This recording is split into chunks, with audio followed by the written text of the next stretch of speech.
I walk in and Mike Beard there, the outfitter at Northwest Outfitters, out of nowhere, was like, "You ever thought about guiding? Like, we could use some help. I think you'd be good." And I was like, "I'll take it." And I called Maryland, like I literally right there, grabbed my rod from him, like, "Done, dude. When do I start?" He's like, "You can start tomorrow."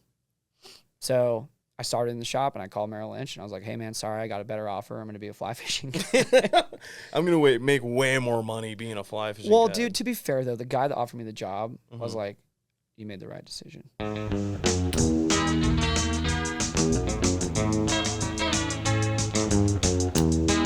Today we're joined by a guest singer, songwriter, former fly fishing guide, and someone who's making a big splash in the country music scene, Colby Acuff. Thanks for joining us, man. How you doing? Thanks for having me on, man. I appreciate it. It's good to be here. Yeah, dude. We're here recording in the Flylords studio right next to the river that we fished yesterday, enjoying the main reward of what we got yesterday, some nasty sunburn. Yeah, I can't believe you rolled up your sleeves, dog. My arms are roasted red right now. I mean, just my hands from the classic, streamer fishing burn that you get, but oh my God. Dude, that was so much fun yesterday. Oh.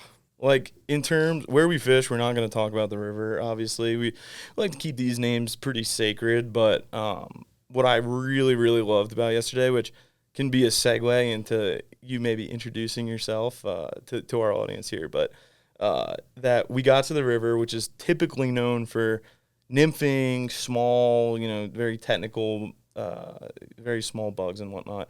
And your first thing, you looked at the river and you're like, "Hey, man, can we throw streamers?" There's nothing better than that. Oh, dude, no way. I mean, that for me, too, like, I was not fishing a ton of streamers until probably like 6 months before I became a guide. And then once I started guiding and stuff, I mean, streamer fishing just became my total obsession. Absolutely. And I was so happy that we kind of were in a situation yesterday where it allowed for us to pull out the meat and strip and like actually, try to move fish on a streamer. What did you think of yesterday, man? I thought it was awesome. It was your first time fishing here, right? Yeah, first time fishing out here. And man, like, I totally get it. I love it out here, man. The fish are really, really cool. And I mean, obviously the conditions were a little bit different than I feel like they usually are. But it just made for like a very unique, special, really fun day. And like once again, I mean, if the conditions weren't the way they were, we wouldn't be able to pretty much fish streamers without 100% having probably some consequences. The dire consequences, the odds stacked against us. That was the most fun yesterday. And I think maybe to give people some context, you want to talk about, Colby, who you are, where you're from, and all that good stuff? Yeah, so once again, my name is Colby Acuff. I was born and raised in northern Idaho, in a town called Coeur d'Alene. Early on, early on, I had a love for the outdoors, and I was also in music a lot. I think my parents watched me throw a baseball when I was a kid, and they were like, probably you can play sports, but just know, like, we all know you're not going anywhere with that. So I was in piano pretty young, and I think both my parents really, really wanted me to be in the outdoors. My mom would take me fishing mostly and camping and stuff, and then my dad would take me hunting and also fishing, I guess. But were your parents involved in music at all? Not really. My dad was a drummer in a college band for a couple years, and my dad actually bought me my very first drum kit when I was playing piano, and I really wanted to play drums. Yeah. But my mom was like, "Drums are loud, and blah, blah, blah." And my dad, being a drummer, was like, "Oh, but it'd be kind of cool." But drums are cool. Yeah. Like, it'd be really cool. So my mom went out of town, and while my mom was out of town, my dad bought me my very first drum set. So she came home to just... How did he, was he in big trouble after that one? Not really. I mean, my mom definitely understood, which then led me to my very first band, which I was a lead singer drummer in. So like, it kind of, you don't get that, you might not get, it's all a butterfly effect. Yeah. But regardless, like my parents were also what I would call an active listener of music. They loved music. That's rad. I grew up listening to a lot of vinyl with my dad and my mom, and like, they both had like, they both had similar tastes, but they both had different things to bring to the table. What kind of music were you mostly listening to when you were a kid?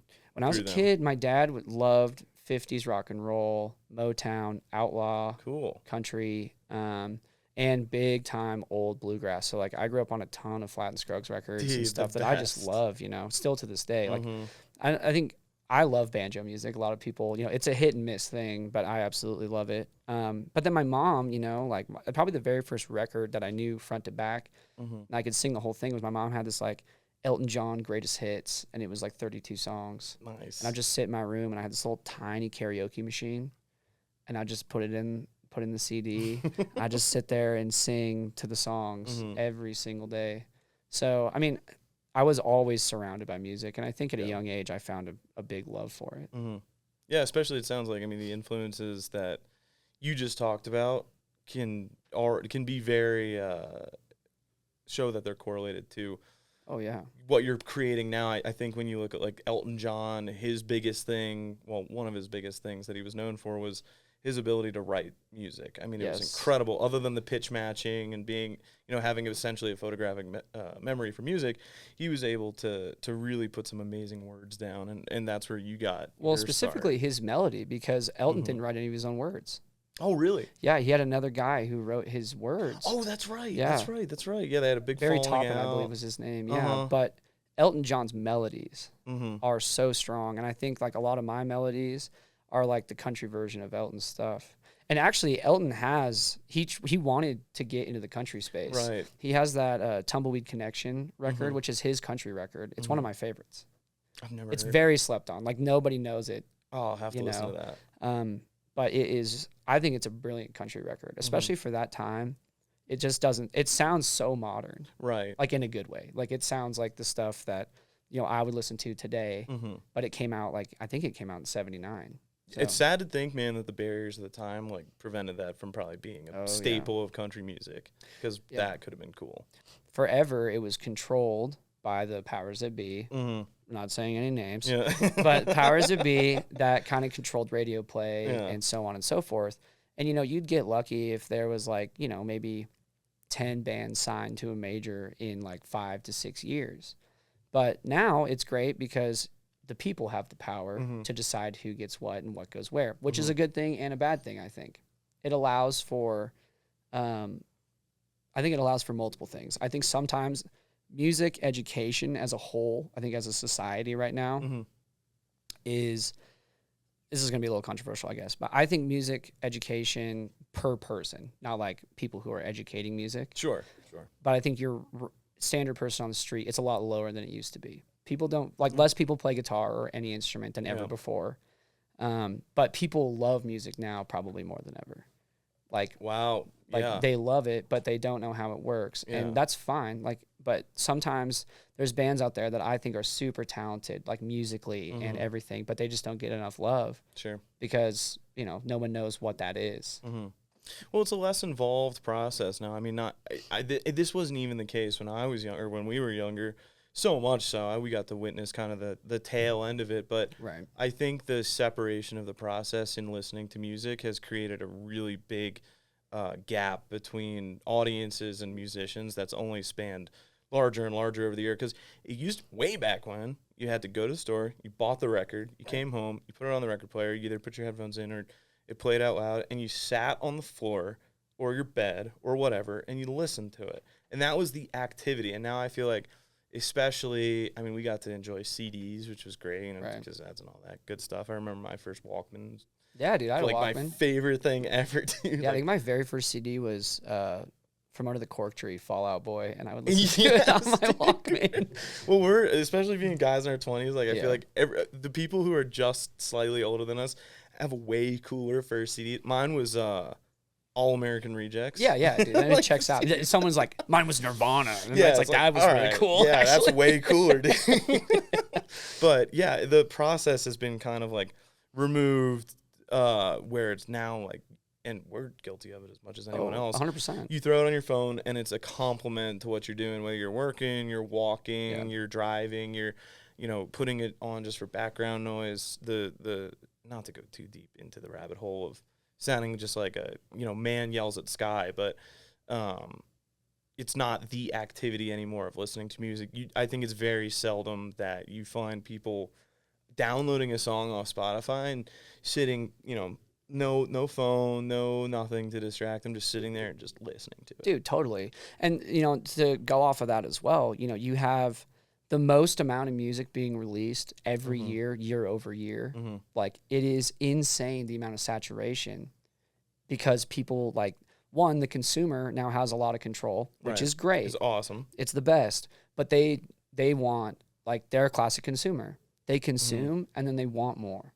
Yeah. And so, like, I think with shows and the way that they want albums now, and like the way that it's like, for me, for example, I would say for me, it doesn't bother me that much. I love playing over 120 shows a year, and I love releasing a record every year. Like, for me, that is the thing. But it's really hard to hold every single artist or band to that standard, because it causes problems, man. Like, if you're not a person who is, like, ready to deal with that amount of, like, stimulus and, like, that amount of pressure, it's really hard for people to do that. And you're putting them in a situation where, like, burnout is almost inevitable. And even for myself, like, dude, I mean, yeah, right now I love it. It's great. But, like, what does this look like 10, 20 years from now? I don't know, you know, but, like, I think it's something that is, I wouldn't call it unsustainable, but it's definitely something that I think it's worth bringing up. Totally. It's like an observation right now where I'm like, I don't know about that. It's a part that you don't typically think about when you think of a musician's journey. You think you you learn this, you write the songs, you practice it, you build your band, you go record it, it goes on Spotify, and then you go play shows, and then you know, get your paycheck. And it's like, dude, that is not even, it's the Titanic iceberg, man, where there's a point sticking up and then the whole world underneath. Well, and I think a lot of people too, like, and I don't want to take it away, you know, I don't want to be like this guy who's like, oh, I'm going to ruin the magic trick. But I will say, like, you know, the people that think, you know, living the dream, it is the dream for sure, but there is no glamour in it. Sure. And, like, once you see it, like, back behind, for me, you know, like, once you see the rabbit get pulled out of the hat, it's pretty hard to put the rabbit back in. Sure. You know what I mean? It's like, I know what my job is, and I love my career, and like, there's nothing else that I could think that I'd rather do, or that I would be, like, this into forever. Something that I could really give into, that I'd never want to retire from, you know, and, like, just always be doing this thing.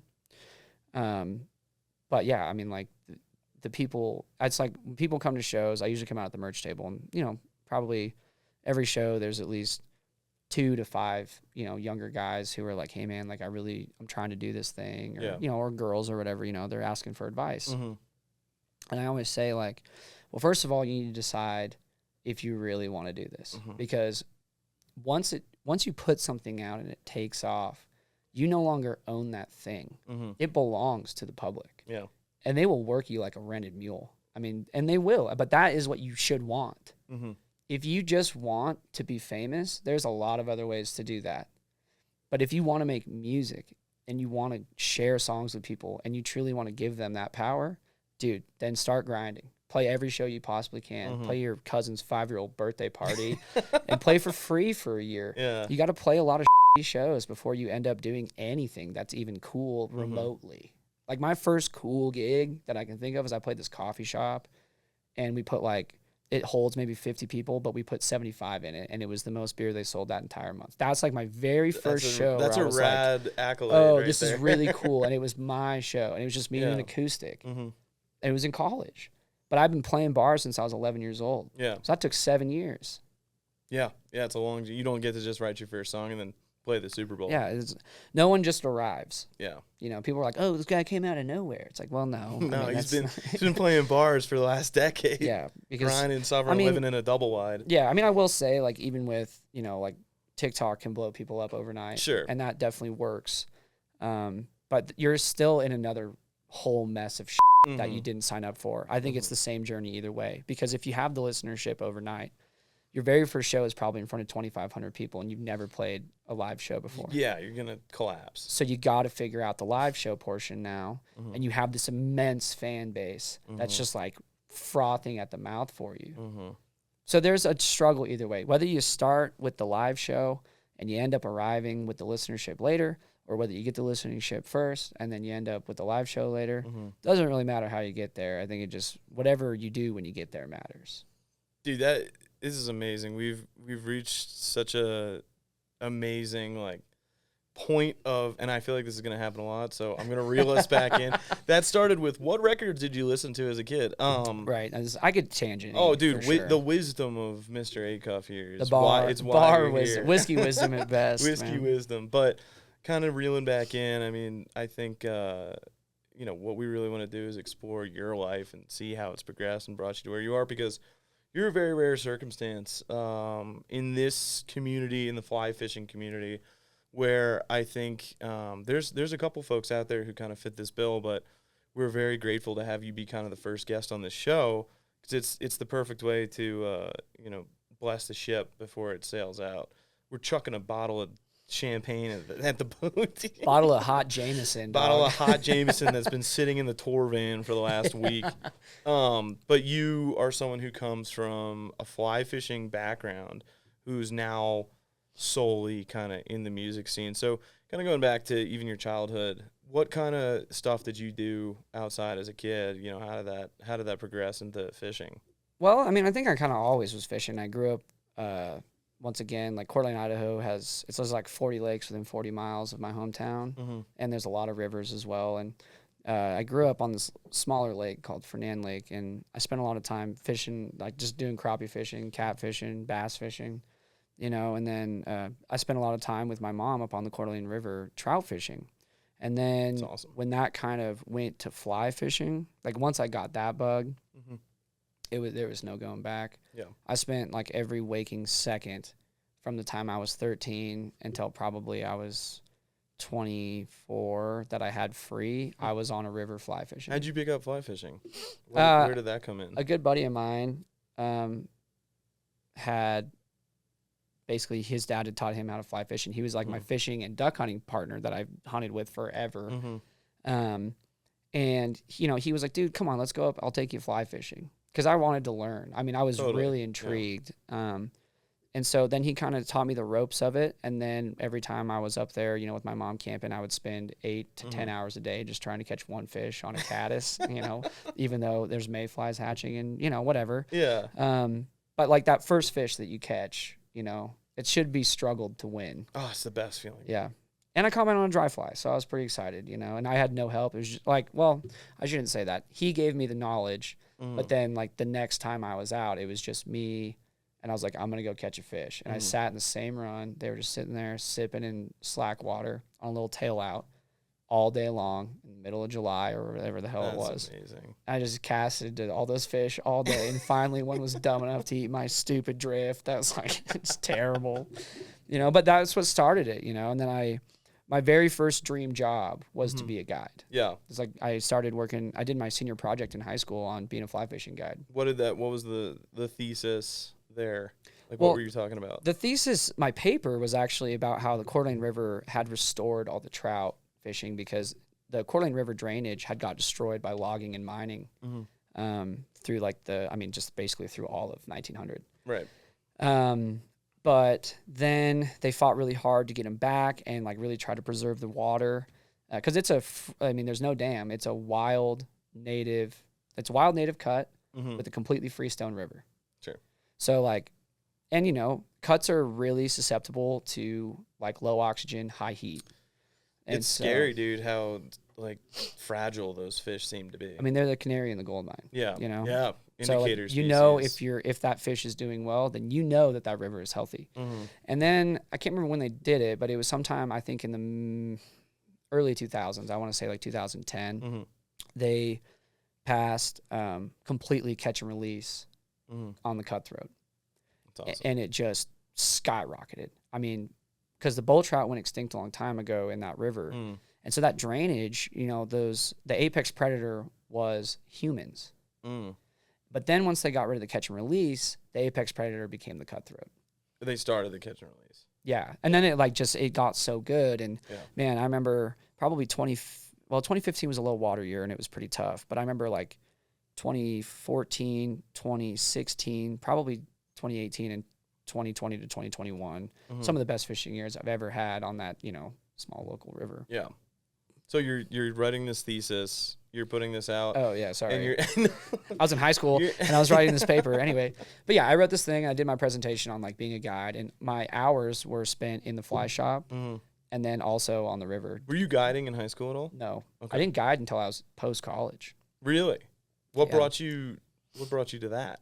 Well, I was gonna go. I love duck hunting as well, and I was thinking about being a duck hunting guide, and I wanted to move to like North Dakota, and chase them from border to border kind of thing. But then that kind of just seemed like a tough life.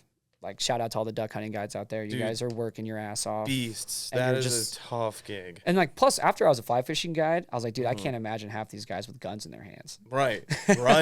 Yeah. So like I wasn't cut out for it, even as much as I loved the sport. But I decided to go to college, where I got an economics degree from University of Idaho. It's funny too, because like all these things that happen, if they don't happen, no music happens. That butterfly effect. Yeah, totally. But anyway, so I go to college, I get an economics degree, I graduate, I'm 22, living in my hometown, and I got a job offer from Merrill Lynch, and I just felt like, man, I just don't want to do white collar. Even though I was like pretty much like everything that I had done for the last 5 years was like pretty much getting me into that world. Right. And I loved business. Sure. But I wanted to like own my own business, I thought, and I didn't really know, and I still had that dream of being a guide. And so I went to my local fly shop the same day. Like, I left the interview, went to... And you got the offer. I got the offer, yeah. I went to the fly shop to pick up a Recon that I had broken. And classic. Yeah. I love them, though. They're great fishing great, rods. I got 4 of them. Great so, rods. Like, I can't say... I mean, they're great, but I've broke a lot of them. Anyway, so I walk in, and Mike Beard there, the outfitter at Northwest Outfitters, was like, you ever thought about guiding? Out of nowhere. Like, as I'm driving... The Merrill Lynch office is, like, 5 minutes from this guide shop. And Beard is a legend in the area, too. Oh, dude. He is... Especially, I mean, trout and steelhead. Like... And he's just... He gets it, man. He is, like... fish to the core. He's not, he's not out there in it for himself. Like, not to take it away from some other people, but he's not a fishing personality. That dude is through and through fishing. He's just absolute god tier. Anyway, so he goes, hey man, do you want to, you ever thought about guiding? Like, we could use some help. I think you'd be good. And I was like, I'll take it. And I called Merrill Lynch. Like, I literally right there, grabbed my rod from him. I'm like, done, dude. When do I start? He's like, you can start tomorrow. So I started in the shop, and I called Merrill Lynch, and I was like, hey, man, sorry, I got a better offer. I'm going to be a fly fishing guy. I'm going to make way more money being a fly fishing guy. Dude, to be fair, though, the guy that offered me the job was like, you made the right decision. Yeah. Like, that is such a tough, like, you are making a decision not based on money. Now, my mom and my dad probably thought that I, like, had gotten in some serious accident that hurt my head injury. Real bad, that I, like, made this terrible choice. But it was such a phenomenal experience. I stayed at that shop I almost got it. It was about 4 years, 3.5, 4 years. But yeah, that's kind of the... What was your main gig while you were guiding? Like, what species, what was your deal? I got it on the Coeur d'Alene River, and I was a walk and wade guide for wild native cutthroat trout. West slopes. Yeah. To be specific. Oh, but it was the best, man. And those fish, that's too, so like, cool. They love dries and they love streamers. That's so cool. And, like, when the water's hot and low, sure, like, we'll nymph. Yeah. But it's 99% dry streamers. And the opportunity to take a client out who's never fished before, who's a beginner to fishing, and have them do something other than chucking a bobber. Yeah. Is just like, I feel like that's the way that, and of course, I don't want to take it away from guides who, A, have to make a living off this. B, you have a set amount of time that you can teach this person who has no idea and sometimes has no willingness to learn. How to do this thing and hopefully get them a fish so you can get paid and pay your rent. But having the ability to actually like fly fish where you're throwing a loop, you're watching your presentation with a dry fly, or you're playing the current with a streamer. Yeah, I can't think of a better way to introduce people to the sport. And dude, it was fun. And like the other thing about the Coeur d'Alene, like I wouldn't say that the Coeur d'Alene is like the most well-known river on the planet. And like Idaho doesn't really do Blue Ribbon and like all that other stuff. But one thing I will say about that river is that when people know about it, there's one reason. Like, if you get a one-on-one client, they're coming there for one reason. They want to catch a trophy West Slope. That's a great place to do it. Yeah. I'm not trying to, blow up the water or anything, but, like, it's not really a secret anymore, I don't think. Yeah. Plus, like, if you're going to do it, you're probably going to go through Northwest Outfitters anyway. So shameless plug. Yeah, shameless For plug. the big homies time. back home. Oh, dude. I owe those guys everything. Yeah. But yeah, like, and so that's kind of where I ended up, you know, kind of by my like second or third year. That's what I enjoyed doing the most, doing a little bit of, you know, trophy hunting for the nice big trout. So where does you're guiding and you're probably playing music still, playing it, because what was your earliest show? How old were you when you played your first ever show? I think I was 11. 11 years old. I played at this place that no longer exists. It was called the 1210 Tavern, and it was a smoking bar, and good for the developing lungs. Yeah, everyone called it the 60-40, 60% smoke, 40% air. So, but the 1210 was a legendary room. Your dude. dad's like, after you turned down the Merrill Lynch job, he's like, oh, I just hope it wasn't from that smoking bar. Oh, I wonder if that did anything to that boy's brain. It probably did. There was other things that I was doing on my own that probably did something to my brain. But. Another 60-40 activity. Yeah, sure, dude. But man, it was, music was always there. I tried to quit 3 times. Quit music? Yeah, I tried to leave it 3 times. Every time I left it, I came back to it. Like in college, I went to college and like no one knew I played until I played my very first show. Yeah. But I was playing for, 7-8 years prior to that. But I think when I went to college, music was always an option. And like I think everybody wanted me to pursue music, and I was a pretty stubborn bastard from like 16 to now. And to forever from now. I hit my rebellious streak late, and I don't know, man, but like it was always an option there. I knew it was always there. And I think when I went to college, I was like, I just want to see if there's anything else I like. So I ended up getting that econ degree, and it was like, here you go, on the platter, dude. Yeah. Take it. And I was like, I have to do something else. So then guiding, I started releasing music. And then like we released the first record, and it does something.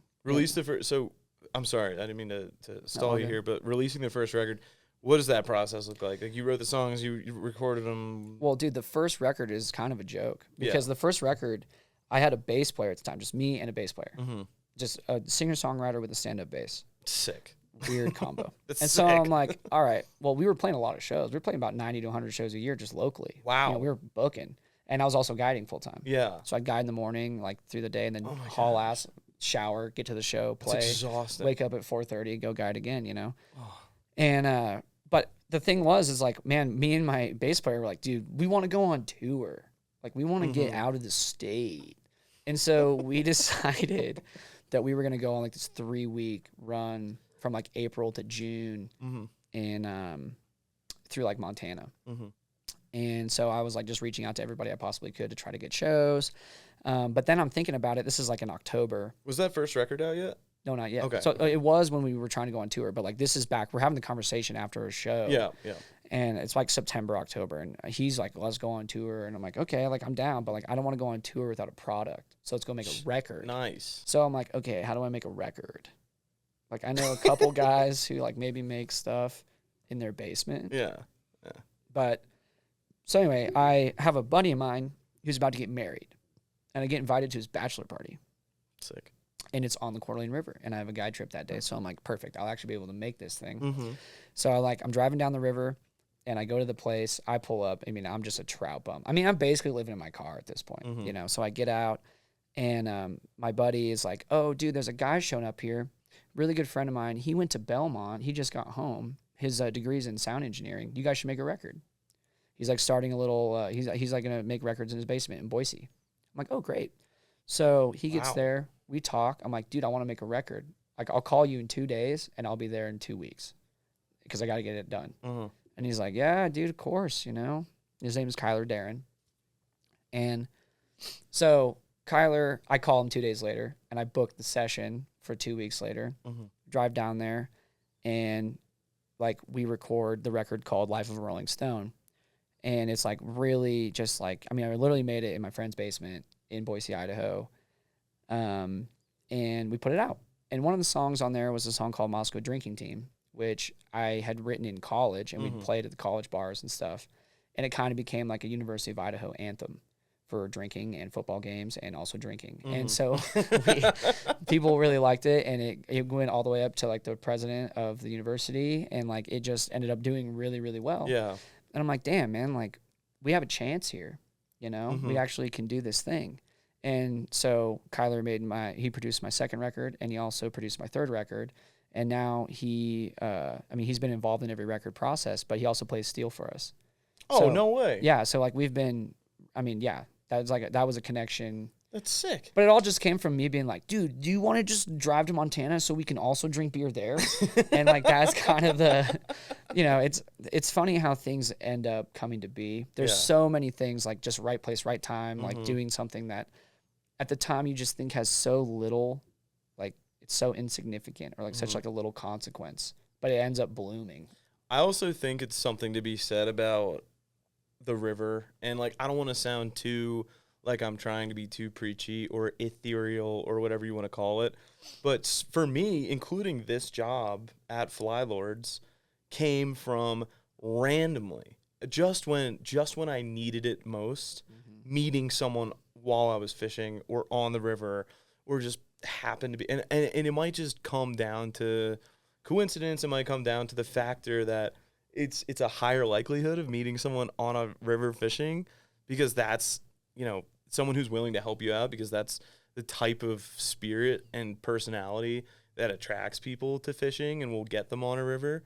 But how cool is that you sort of have this flip-flop of your guiding and music career, like essentially spawning the next step for each pursuit. Oh yeah. Like how, that's like wild. It was at the same time. Yeah. And then and then I also had to make the ultimate choice of like, do I keep guiding or not? Yeah. You know, but to be fair, that whole Montana tour that we planned after we put out that first record, it got canceled because of COVID. Yeah. And so I had already left the guiding space after my first year, thinking that I was going to go do this tour. How long after the record did you quit guiding? Well, I basically told my outfitter, like, hey, I'm at least going to take off until July or August, and I can come in the tail end. I'm going to try to do this tour thing. And to be fair, like, the biggest support group that I had from, like, at that time especially was that outfitting. Like, Northwest Outfitters, like, they were always pushing me to do that. Mike was like, dude, you got to do this. Like, go ahead and do that. I'll give you your time. That's awesome. But then COVID hit, and we lost 95 shows that year, including the tour and everything else. And so I had to go back, and I was like, hey, Mike, like, you know, I need a job, dude. And, like, this is obviously the job that I want to do if I'm not doing the music thing. So, like, would you give me the job back? And he said, absolutely. And so I came back, and I guided, I think I guided 2020, 2021, 2022. Was there a moment while you're that's essentially 3 years of guiding. Yeah. And I touched a little bit on the next one. Was there a moment during that where you're like, the music thing's not going to happen? I mean, that still happens. Sure. But where you were officially like, I had my 15 seconds and now it's over and I'm going to be a guide and I'm going to kind of quit the music thing. Yeah. You know, the thing was, man, I was always happy. Like, I would have been happy as a guide. You know what I mean? I'm not like I'm pretty simple. Like, I don't need much to keep me happy. I'm sure, as you've realized in the last couple days. Beers. But yeah, dude, I just think that there was because like the self-doubt also as a guide is a real thing. Like, tough days, tough clients. And at the same time, bro, it's like, how can I even get back on the water tomorrow? Just like tough gigs. I mean, sometimes like you don't even know. It's not up to you. It's just like fishing. Like, dude, your third party element, if you're guiding, it's you, other guy, fish. Wild animal. Like, okay, and dude, one of the best pieces of advice I ever got from Mike was I was on this trip. I was struggling. These guys were assholes, and I had them for 3 days. And it was in the dead of July, just hot, low. And so I called him, and I'm like, dude, like, I am struggling. This is so tough. Like, I don't even know. Like, I don't really know what to do. And he's like, well, let me put it this way. He's like, you're fishing with the hardest thing you could possibly fish with, which that is another human. And the conditions are bad. It's like, if you went out there, you could catch fish, right? I'm like, well, sure, yeah, but like, you know, it'd be tough still. And he's like, okay. So now you're trying to fish with these guys, and like, you're putting so much into this fish, you're probably working them to death because you're so concerned about pulling a trout out of this river. He's like, what'd you make them for lunch? I'm like, I think I like made him PB&Js. He's like, make him a better lunch. the fishing's not going to get any better until late August, and you Mhm. know that. So he's like, make him a great lunch. Like, make lunch a thing, or make the drive a thing. Start talking, like, you got to focus on the things you can control, because you cannot control what's happening elsewhere, like in this situation. He's like, that's what'll get you, your tip at least. You can't make the fishing better. You can't change the weather, Well, dude, you're a guide. You're not like, Right. the whole thing, God, not God. But even further into that, I think the biggest thing about being a guide, that speaking as someone also, I should preface with essentially no experience being a fishing guide. I've done guiding outside of fishing, but your job is not necessarily to scoop the fish out of the water for your client. Your job is to show them the area, teach them fishing, give them the tools to catch a fish, and learn to love the area that they have never been to, which is why they hired you. Right. And I think like my first year, I was so obsessed with fishing. It's another great piece of advice, and a great way to think about it is like, man, if you do not have the ability to put the rod down, you can't do it effectively. And like, now I don't want to put the rod down because I fish like 10 days a year. But like, if you are going to be on that water every day, and the only thing you can think of is like, damn, I wish I was fishing right now. Like, give me that fucking rod, that whole thing. Yeah. Like, that can't happen. That can never cross your brain. And my first year, that was kind of in my brain, and I was so obsessed with the fish, and I was just like, oh my God, like, we got to get the fish, and that definitely like evolved into more of a thing where I was just kind of doing what you're talking about. Yeah. Where it's all about the experience, and if you can get a fish, great. If you can get a big fish, even better. But like, there's many ways to make that experience really enjoyable besides the fish. Yeah. Well, so you're in your now renaissance of guiding. You're back. What's happening in your life? What's coming? Well, my life changed a lot when we released a record called If I Were the Devil. And the song If I Were the Devil, very specifically, like, took off kind of on its own. And so that whole year, that was during COVID. And then kind of coming out of that, I still was guiding, still playing. But that was when it changed. That definitely was when it was like, okay, music is now a real option. I'm starting to actually make money doing this passively. Like, I own this record. The streams are coming in. I'm starting to see checks. I'm like, whoa. Is that? Is that a zero? A zero after a number? Yeah. I'm like, dude, that's crazy. So then it kind of starts to seem like it's a thing. It's like, oh, I could actually pursue this. And now it's starting to invest itself back in. So like, the music industry for me all of a sudden became, or like my music business, while it was still small, if I needed a microphone, I got the check on Monday. Yeah.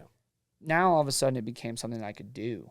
It became plausible. So we filled out the band, and then it really started rock and roll. And then we started playing live shows, big live shows, bands opening for people, playing from every small honky tonk from Seattle to Cheyenne, like really cutting our teeth. And then, after that, it kind of just, it's so hard to realize like how you end up, sitting in a chair talking to you, but like there is a whole process there, and it's somewhere between about a year and a half to 2 years after I release If I Were the Devil. Yeah, and so that song's taking off.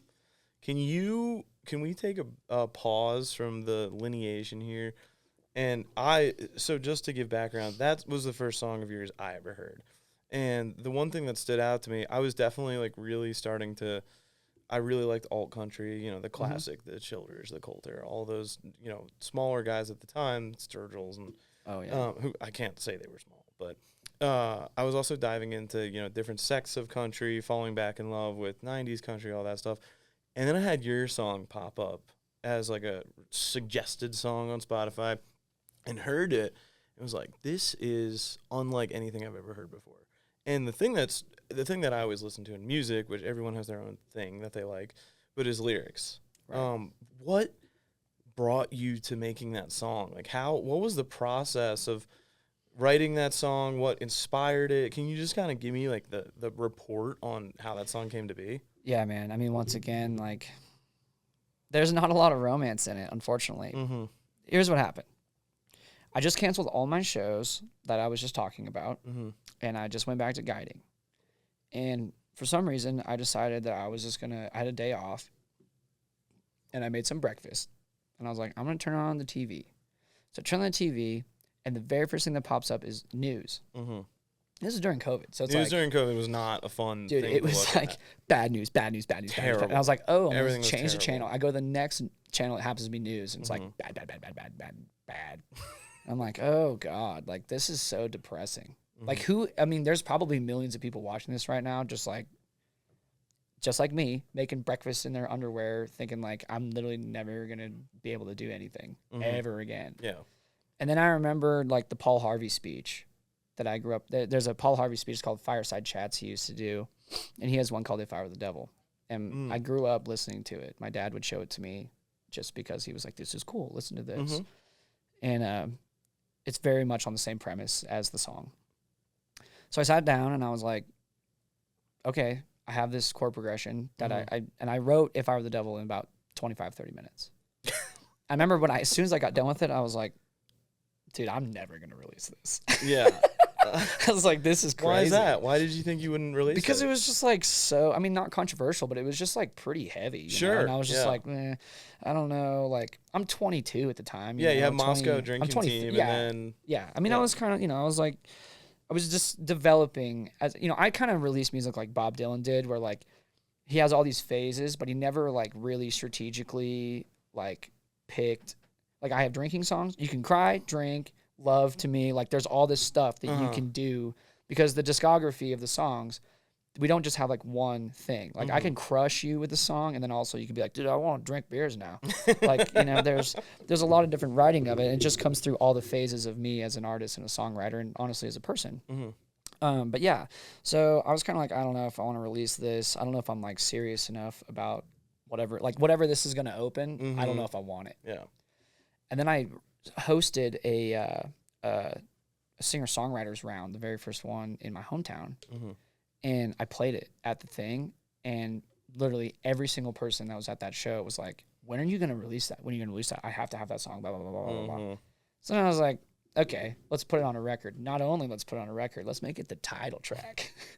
Two polar opposites of thinking within. Well, once I saw the impact, dude. Yeah. People were just like not in a way of like, oh, I have to have that song so I can dance to it. They're like, dude, like crying and like, oh my God. I need to feel to that a couple more times. Yeah. And so I put that out, and man, that song changed my life. Yeah. So like, I'm so happy that I ended up making that decision. Absolutely. But yeah, that's kind of how the song came to be. That's really cool, man. I mean, it makes sense. It's in the lyrics, but at the same time, it's so much more nuanced than I think it could convey. And I think a lot of people probably, when they're new to your music, like, or any country music right now, I think is pigeonholed from negative stereotypes that existed within the early 2000s and still exist. Truck, jeans, boots, beer, dirt road. And it gives you that classic, starts in A minor, that chord progression that's very simple, 4-chord progression. Right. You play it beautifully. Thank you. But then, dude, you hear that first line, you're like, whoa, I'm in for a ride here. Well, there was so I had a little stint, because like once again, my mom was like, you're not really an athlete, so we need to probably get you in with some professional musicians to like, help you sort this out. Sure. And I took some vocal lessons from a guy who only would take vocal lessons with like theater kids. And he was an opera singer, but he was the best in town. Yeah. And he was highly recommended to my mom. And at the time I was singing in a rock band where I was singing 80s covers. Sick.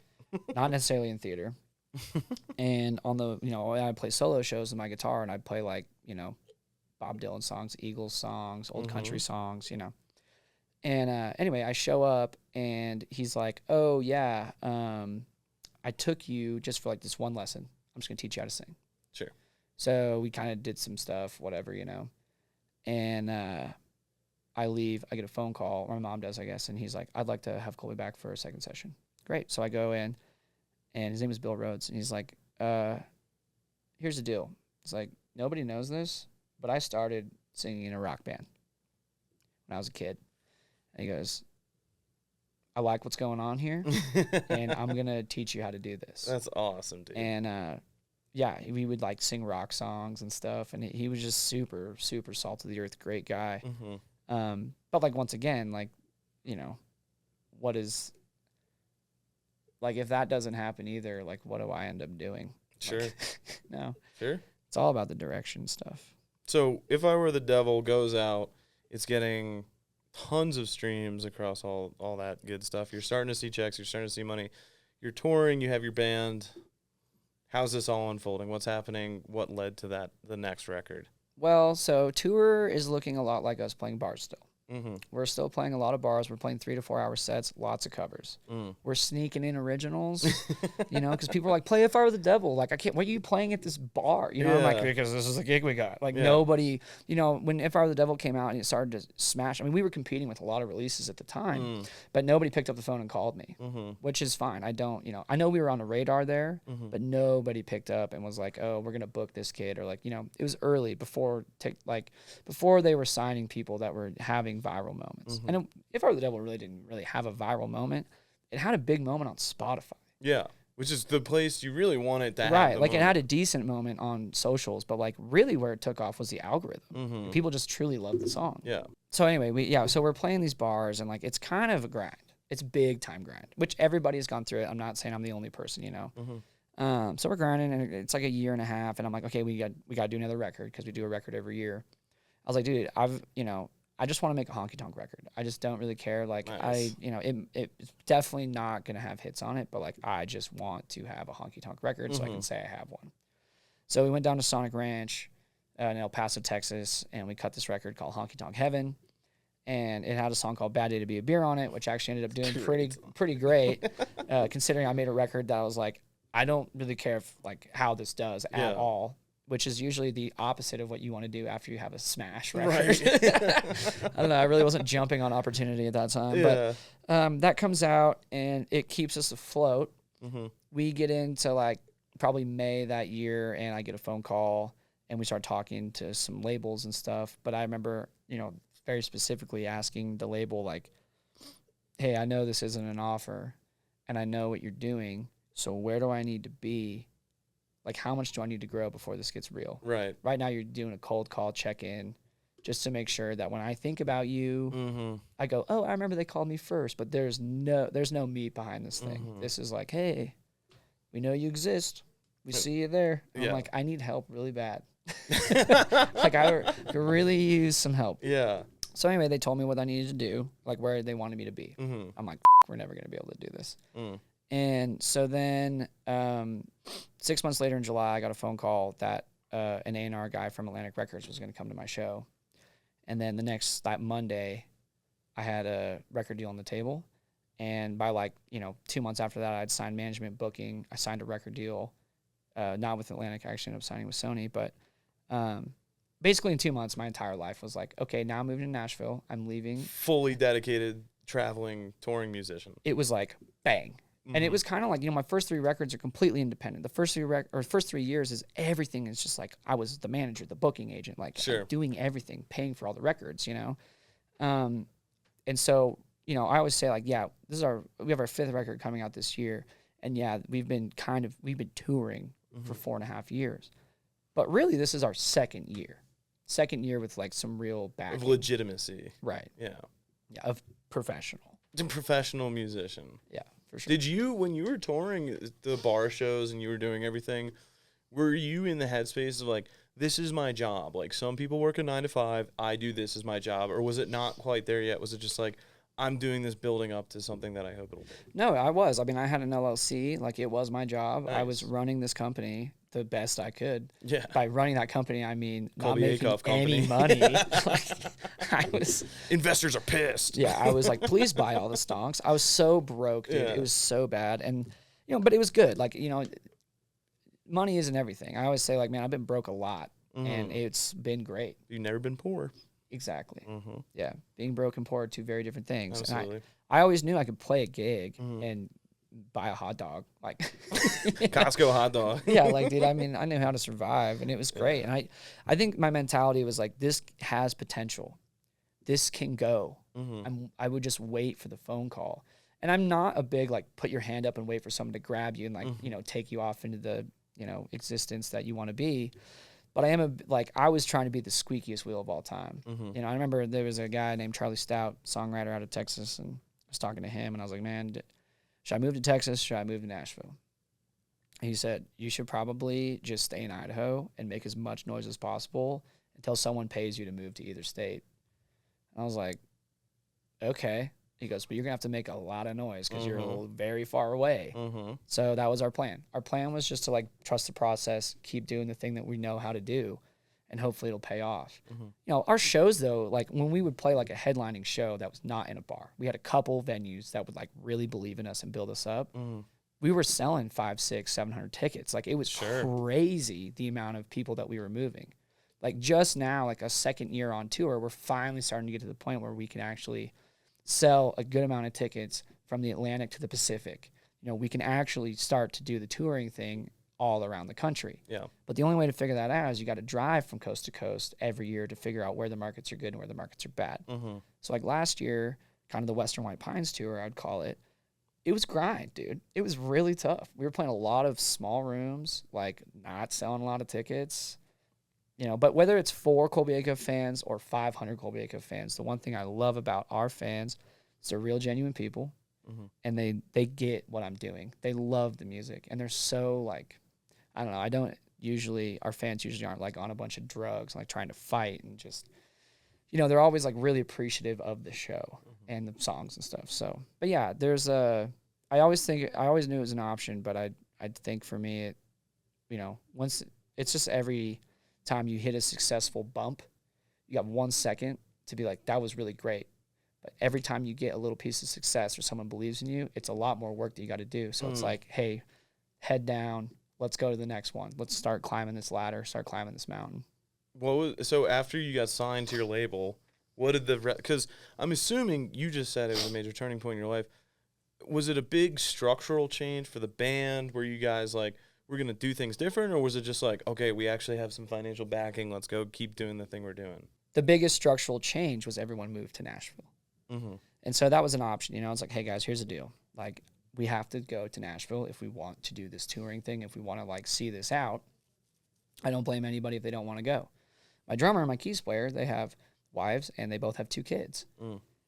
And to, like, just pick up and move an entire family, you know, it's a 31-hour drive from Cleveland. Yeah, to a big city, too. Yeah, to a big city in the southeast, like, not in the PNW. Or literally the furthest thing from what you guys were already living in. Oh, yeah, pretty much. But I'm like, I know that the gigging that we're doing and the gigs that we're doing and the way that we're doing this thing, it's growing very quick, and it's also unsustainable. We got to this is our shot. We did the thing we wanted to do. It's now time to kind of, like answer the call. So I was like, I'm going. Who wants to go? They were all like, we're going. So you hit Nashville. So we go to Nashville and we start. And that was like, we go to Nashville and like cut Western White Pines. And then we go to Nashville, cut Western White Pines, come back, move in January. We cut the record in November. So like it was July, I got the news, we got the record deal, cutting the record in November, moved to Nashville in January, go on tour in February. That's quick. Then after our first year, we cut our second record, or our second record in Nashville, I'd say, under the label. Now that you guys are kind of established in this whole like ethos, you're not moving while you're cutting this, you're not thinking about that. What did the process look like for cutting this last record? Well, they're all different, and I think every record is different because I always want to make a different sounding record, and I always want it to like really service the songs. We ended up wanting to make a record where we didn't basically reference any country music. We referenced only rock music for this record, and like really cultural movements in time. So like Bob Dylan, Pink Floyd, even like Red Hot Chili Peppers. So like that was kind of the mindset we wanted to get into, was like, let's make something that's genre defining, but it's still country. I mean, with my dumb ass singing on it, like it's going to sound like, you know, it's going to be some kind of country adjacent record. So like, I don't know. And then the songwriting was so like, this record, I think, you know, no matter how it does, it is my best work songwriting wise. The songs are just absolutely brutal. So I'm excited. You played us a little snippet of, well, you played us the full song, but played us American Sun, the title track, last night, and it was really beautiful. It was really heavy, really moving. Can you talk a little bit about that, and then maybe go into the greater record as well, the inspiration and reason for making it? Yeah, so it's not a secret. I've been really public about this, but I lost my dad in February, and my dad was sick for about almost 2 years, and we were doing pre-production for American Sun, Now, it wasn't called American Son yet because I didn't even have the song written. But we knew it was going to be 16 songs. I think we had about 13 or 14 that we really liked. And my producer was like, hey, man, can you go? Also, yeah, that's not how Eddie talks, but I'm really happy that if he listens to this, hey, man, he's also British, so I'm making him sound Come on, give us an Eddie impression. He'll love it. No, it's like something between Southeastern and Leeds. It's really tough, dude.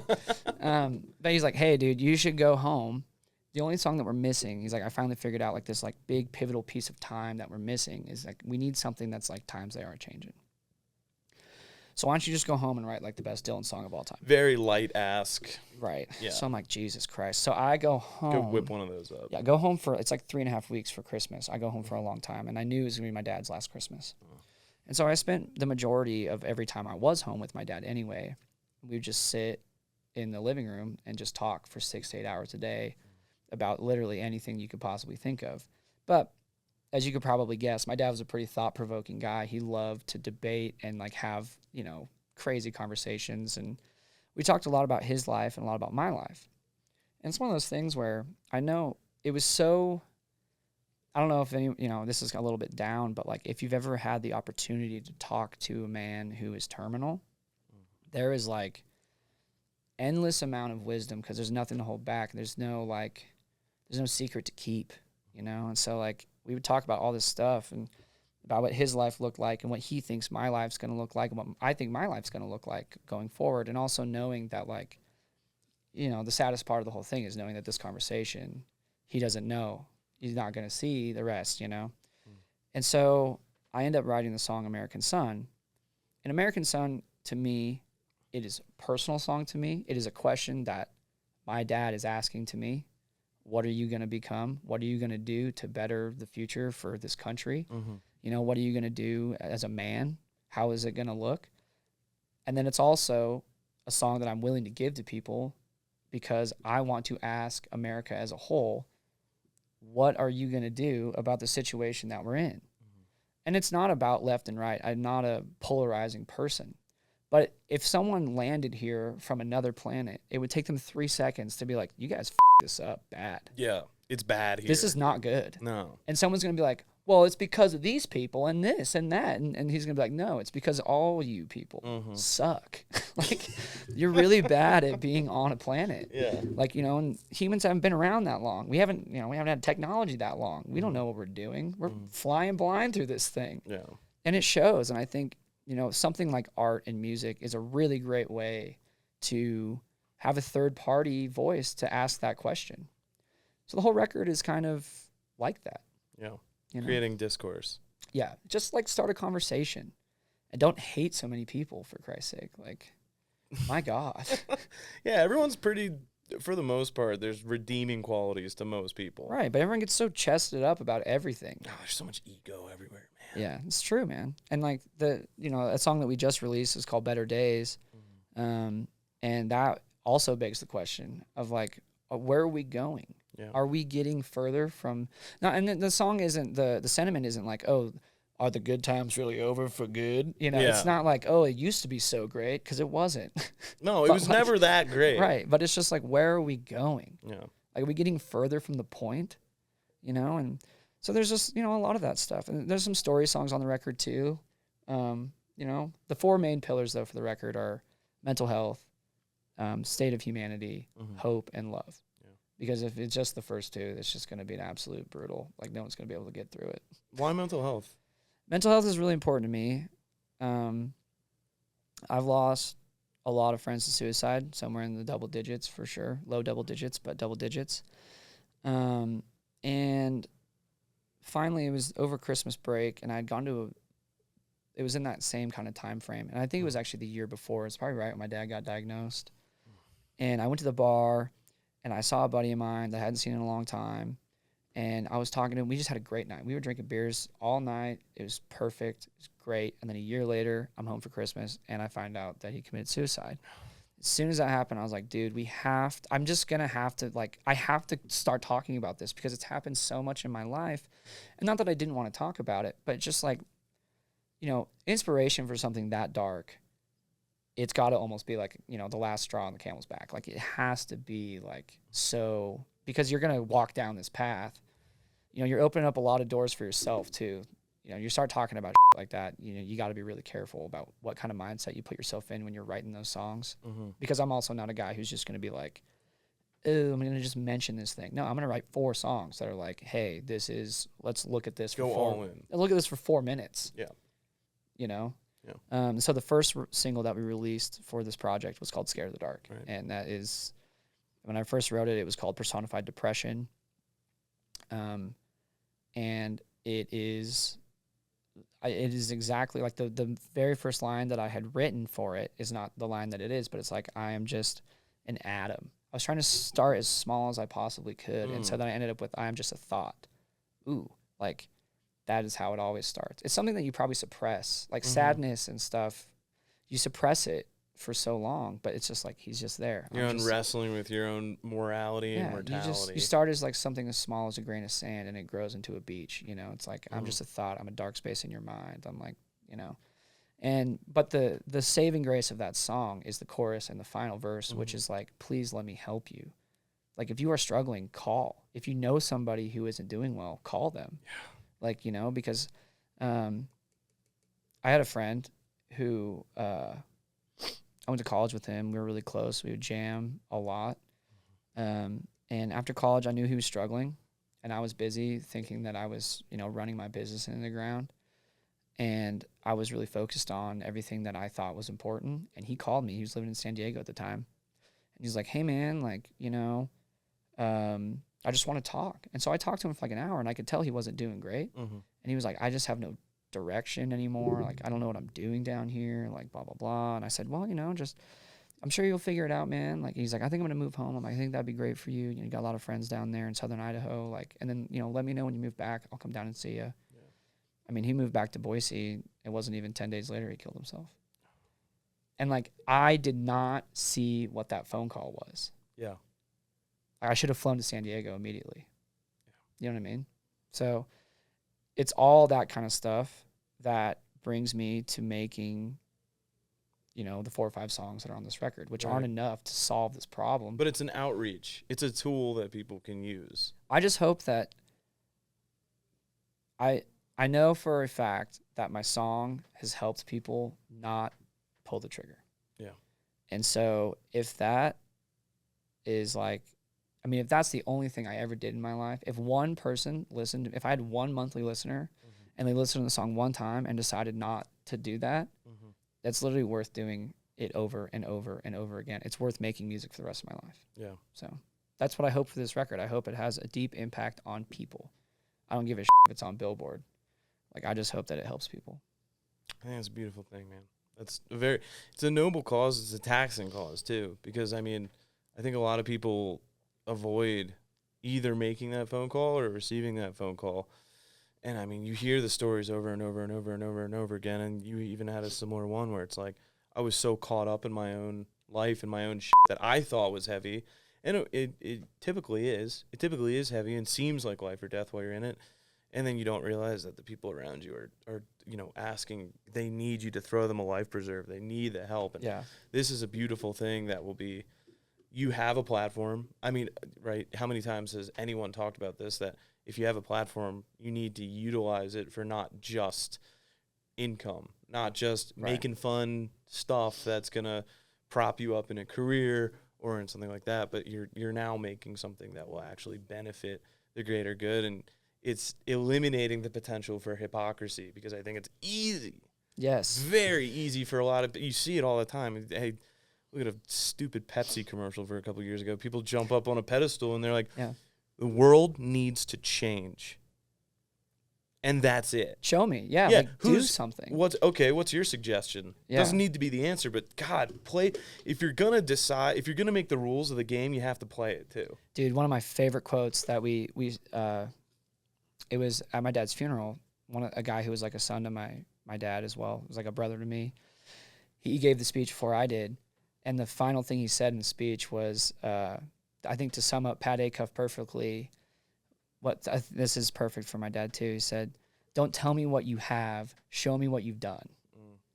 And it's so true, man. Like, you can always find money. I mean, the whole, like, when I graduated from college with an economics degree, now don't get me wrong, it wasn't a master's and I'm not a very smart person, but the one thing I took away, I disagree, dude. the one thing I took away with my econ degree is that the way that the economy works as a whole is that everybody in America has money of some kind, unless you've decided that you just don't want it at all. Everyone's got something in their bank account. And literally everybody is trying to give it away as fast as possible. And all you have to do, if you just like, I mean, and I'm not saying that it's this easy to like be a billionaire. Right.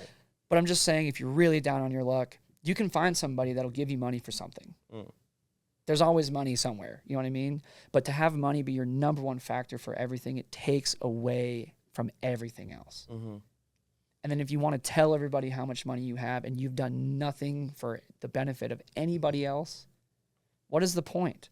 What is the point of the short little time you get to spend on this rock floating through nothingness? Like, come on. Who was that? Oh, I'm doing such a disservice by not remembering their name. There's that lyric. I don't know if you've heard it, but this line of a song, and this is the best context as I can provide. There are people so damn poor, all they have is their money. Damn. Oh, I don't know who wrote that, but that is incredible. It's so good, dude. Yeah. So good. But yeah, I mean, we could stand on this soapbox all day because it's so important. But it's amazing to hear that. And now, you know, you've cut this record and it's going to be coming out this summer. Looking back on it and kind of revisiting the whole purpose for this show, this is why you're with Flylords. Like, as much as I love talking about music, something that I have very little ground to stand on, you look back on your career as a guide, you look back on your adventures as someone who basically fell in love with life through fly fishing. How would you say that has impacted your journey growing older and especially in music, the fly fishing part of it? Yeah, so I mean, I think fly fishing has a huge impact on me as a person now, especially. I'm not gonna lie, I don't really love myself from like 18 to 21. But if you do, tell me what you did, because I mean, I don't think most people really are super proud of that time in their life. Kind of just got to look away for that. Yeah, that but I will say, like, when I started to be a guide, like I was talking about earlier, like I was so obsessed with the wrong thing in order to be a good guide. I was so obsessed with the fish. I was so, like, not patient with the client. I was so, like, the lunch thing, anything, you know, I just thought it revolved around the wrong things. And then, like, as I start to evolve as a guide, I also start to grow up as a person. And I start to realize that, fishing is so great. Why did I fall in love with fishing? I didn't fall in love with fishing because I caught a fish. Sure.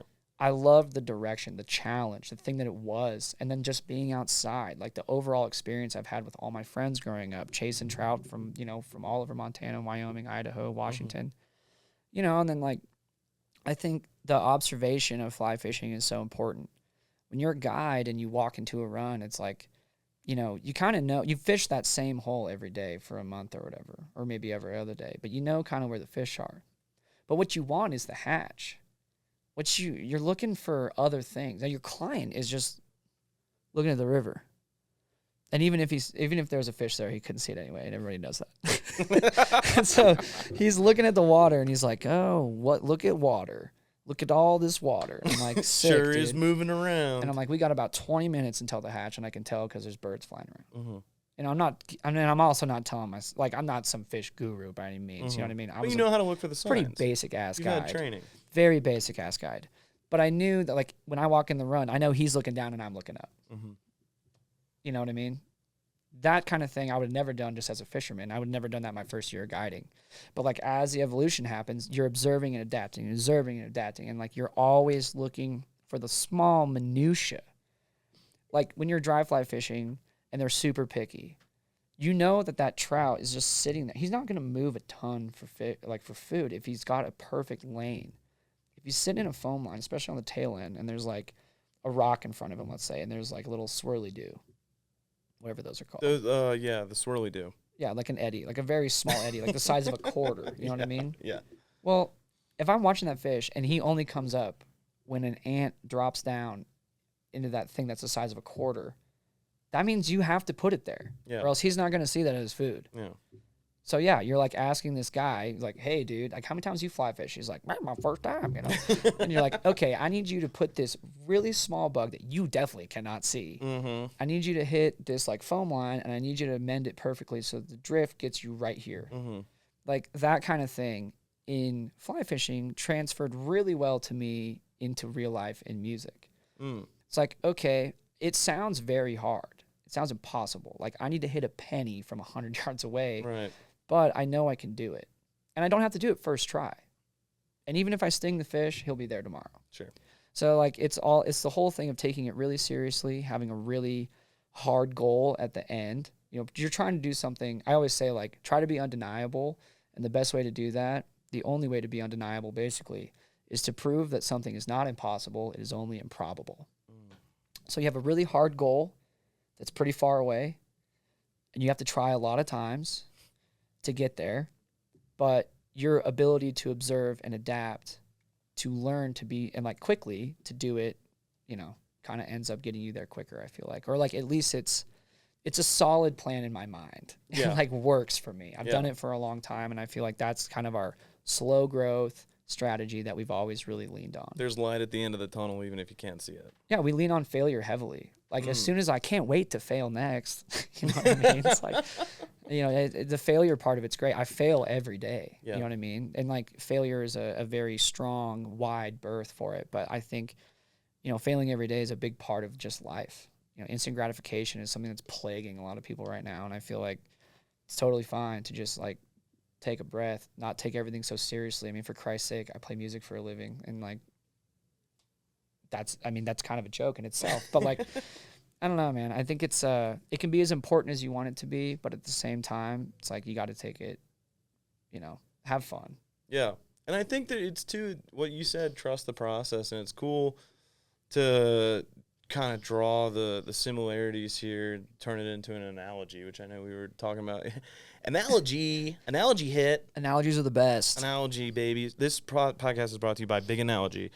But make the analogy of what you were talking about earlier, where you go to a pool, you see everything that's going on around the water, and the client sees the water. And I feel like it's almost, you can take that as 2 points of your life, where the first time you went on stage, I have to assume, you know, maybe I'm wrong, but your main focus was, I need to make sure I play these chords right, and I don't f*** it up, and I don't forget the lyrics. And that was the main concern.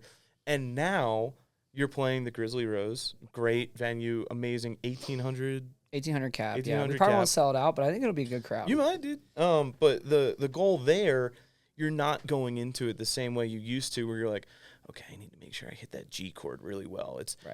I am looking out on stage to my band. I'm looking out into the crowd, and I'm going to give these people one hell of a show. And I'll hopefully remember the lyrics along the way. Yeah, dude, the lyrics and chords are almost autopilot. And dude, you know what the other thing is, like with our band, I will say this, shout out to my band. They are so talented. That's going to be a long bleep right there. They are super, super talented guys. I mean, I cannot express how good they are. Mm-hmm. And truly, like with all the guys that in the band, like the main thing for us is just have fun with it. Yeah. And because like everybody's expectation for themselves when they get on stage, the standard is to play perfect show. Sure. No wrong notes, no wrong chords. Of Don't course. forget whatever, great showmanship. It's all supposed to be perfect. But we also, like, we call them clams. Like when you f*** up, it's called a clam. Mm. And so, dude, whenever we get clams, we always laugh. Why is it called a clam? It actually comes from like the jazz world, and all the guys in the band are all big time jazzers. So it's just a wrong note, though, is all it means. Mm-hmm. And so we celebrate the clams, like as long as they're not atrocious, you know. But because everybody knows that we can play that, right? When it goes wrong, it's hilariously funny, especially because, dude, I mean, we could play the most wrong chord, or I mean, we could do a lot of things, and nobody knows. Sure, we know. And we're in on the joke, so we know that. So we will laugh. Yeah. And, like, it's a fun show. It's supposed to be fun. If you're not having fun on stage, it will translate so obviously to the audience. They will hate their life. Even if you play and sing perfectly, if one person is not having fun on stage, they know. Mm-hmm. They absolutely know. Well, that's what they're there for, is to not necessarily listen to music. Because you can listen to music on Spotify, right? You can listen to it on your phone anytime you want. You're going there to feel and to have fun and to enjoy and to interact with someone that you've grown closely to through listening to their words and their voice. Exactly. So you might as well give them a little bit of a plussed up version of it. Like like even live, we don't play anything like the record. Sure. I mean, sure, same chords, same tempo, same key, same words, but like just enough so you know it's the same song. Yeah, like you know what it is, but like I'm not gonna sit there and be like, we have to play it just like the record. We should play tracks like sweetener tracks. No, dude, we're a live band. This is live music. Like if we mess up, congratulations, you know we're real. Dude, there's this one. A couple of us were at a Zach Bryan show after. God, this is like last winter. And he was playing the Belly Up, which is a venue here in Aspen. Yeah. Super small. Like, I played there. I opened for Charles there. Yeah. Yeah, exactly. Which you got to let me know next time you're playing there. I definitely need to see you there. But, dude, it was so funny. And I don't know if this is part of the act or whatever, but he's on stage performing this brand new song that just came out, Burn, Burn, Burn. Real popular song now. Everyone wanted it. And he's singing it, and he forgets the lyrics, dude. He's like... Damn, I haven't done this one enough yet. And he's like, does anyone have a phone like that I can Google the lyrics on? Oh, my God. Because he's like super famous rock star, you know, and his stuff's all over the place. And he just looks at it real quick and then chucks the phone back in the audience and goes into the verse. And it's like, stage or not, dude. That was so funny. And every single person erupted. I think that's anyone's worst nightmare is being on stage and forgetting your own lyrics. Oh, dude, no. You play into it. You play into the mistake, and you're hey, I'm human too. Let's have a good time about it. My pretty toxic trait about live music is my mentality towards it. I truly believe that everybody is showing up to watch you fail. I think everybody comes to a show because it's like, well, what if he's bad? Then we could go say he's bad. Fair. Yeah. And like, what if he messes up? What if he can't get over that? Yeah. So my thing is, the best thing that can ever happen on stage is there's a fire occurs on stage. Something bad happens on stage and you fix it in the like that. That's going to happen this weekend. Your band's going to kill you for willing it into existence. No, dude, we've had, come on. Like we've had so many things happen to us over the years. I mean, are you kidding me? One time we were playing this show in Montana. It was our very first time playing it. And the guy was like, yeah, you have to play for 3.5 hours. And I said, well, I thought we were only playing a 2.5 hour set. We were hoping for a headlining show, like with our music. He's like, no, this is a 3.5 hour set. You can play as many originals as you want, but it's got to be 3.5 hours. God. And I said, okay, fine. And I go, it's going to be the best goddamn show you've ever seen in your life. It's going to be 3.5 hours of nonstop music. And he goes, okay, but you get one break. I go, oh, it was only supposed to be one break, one set break in 3.5 hours. He goes, yeah, it's standard. So I walk back to the guys and I go, here's the deal. We're never going to stop playing. We're going to play for 3.5 hours straight. Oh, my God. And I go, if you got to take a piss, get up in the middle of the song, go to the bathroom, take a piss, come back, keep playing. But, like, we will not stop. I broke 3 strings that night, changed them on stage. We never stopped playing. It was the craziest show we've ever played, dude. It was nuts. Dude. Not only that, but we drank like 15 buckets of beer. we were going crazy. I bet the music sounded really good at the end. Well, it was. It was sick.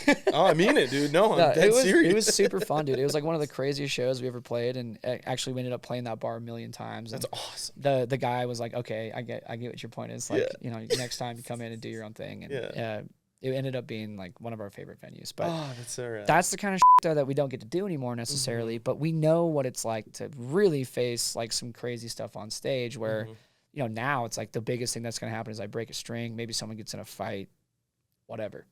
Like it's not that big a deal. Yeah. And that's like what you going back originally, the grinding it out and the dealing with it. I'm bringing it back to the fishing element again. But you were saying before, like, if there is no guiding, there's no music. And I feel like it's a cool, you can look back and be like, that's where I learned how to do that. Like day you were talking about, or those 3 days you're talking about where you got to like just put your head down and plow through the and get it done no matter what. Like that probably came largely from your guiding. Yes. Was inspired by. And now it's showing up in every facet of your life. Yeah, and I'm almost like old Ahab, where I'm like, like everything is fishing. Like I relate a lot of things to fishing. Like everything. How many days did you used to do on the river?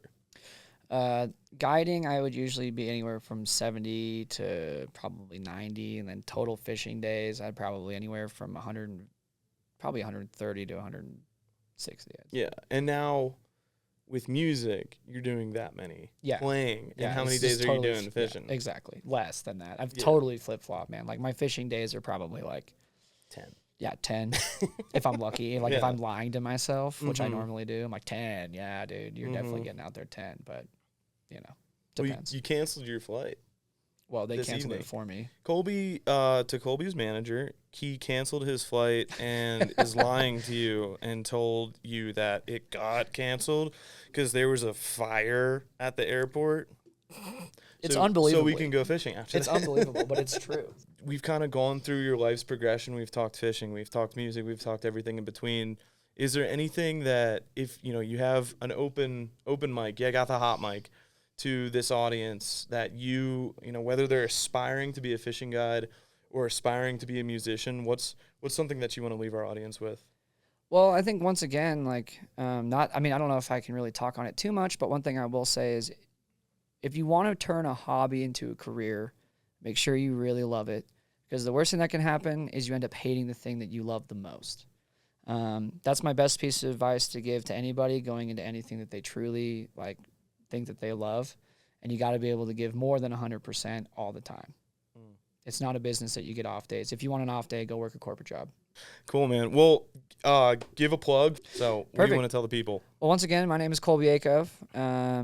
If you guys like good, honest country music, if I can even call it country music, I don't know what it is really, but if you like good, honest songs, you can check me out anywhere that you listen to music. Follow me on Instagram, any kind of social, and I hope to see you at a show out there. If you guys want to check out our time on the water with Colby and see him nail some pretty monster browns, some 30-inch browns, tune in to our first episode of Music and Fly Fishing on the Flylords YouTube. Thank y'all for having me on. I appreciate it. Thank you, man. Appreciate it.